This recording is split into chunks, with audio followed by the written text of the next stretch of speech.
A teenager was asked to describe himself 5 different times. The first time, he was told to imagine he was talking to his closest friends. The second time, his parents. Then his teachers. Then complete strangers. Then himself. When the researchers compared the answers, they found something strange. It looked like 5 different people had filled out the questionnaire. One version was confident, another was shy, one was funny, another was serious.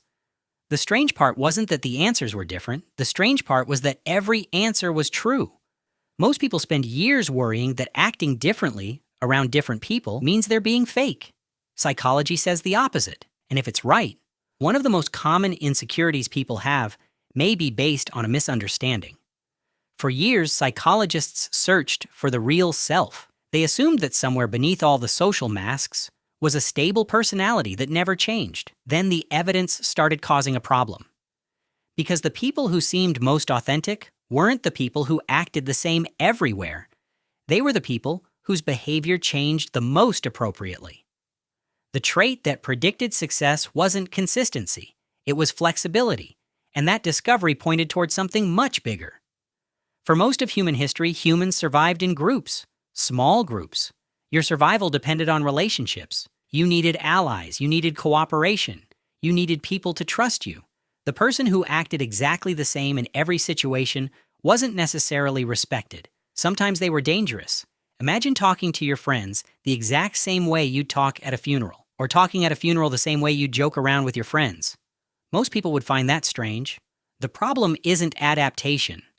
The problem is failing to adapt.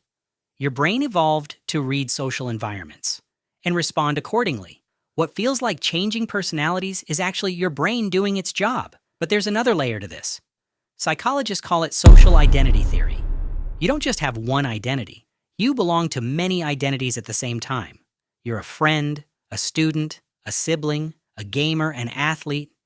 Each group activates different parts of how you see yourself. Different environments press different buttons. Not because you're pretending, because different parts of you become useful.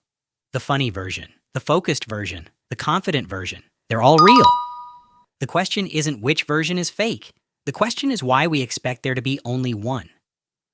Think about a tree. It looks different in every season. Different leaves, different colors, different shapes, but it's still the same tree. Human personality works similarly. Different situations reveal different branches, but they all belong to the same person. So the next time you notice yourself acting differently around different people, don't immediately assume you're being fake. Maybe the goal isn't to find your real self. Maybe the goal is to understand why different parts of you show up in different situations. Because being adaptable doesn't make you fake. It makes you human. If you enjoyed this video and want more psychology, human behavior, and self-improvement content explained simply, subscribe to Chad's Hub. And tell me in the comments which version of yourself shows up the most with friends, family, or when you're completely alone. Thanks for watching.